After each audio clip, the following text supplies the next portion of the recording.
Karibu, hii ni Ayo TV pamoja na Millard Ayo. Na kuletea taarifa kutoka kurugenzi ya mawasiliano ya Rais Ikulu.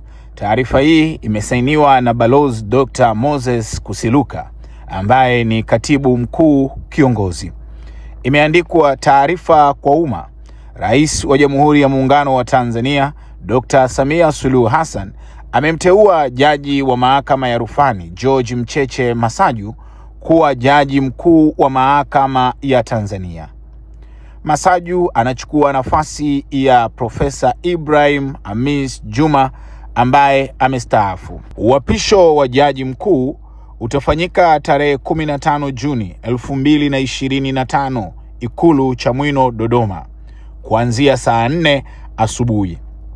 Imetolewa na ofisi ya katibu mkuu kiongozi. Endelea kukaa na Ayo TV pamoja na millardayo.com kuendelea kupata taarifa zaidi baada ya taarifa hii ya uteuzi, tukisubiria ifike Juni 15 ambapo jaji mkuu wa Tanzania ataapishwa kule Ikulu Chamwino, Dodoma majira ya saa 4.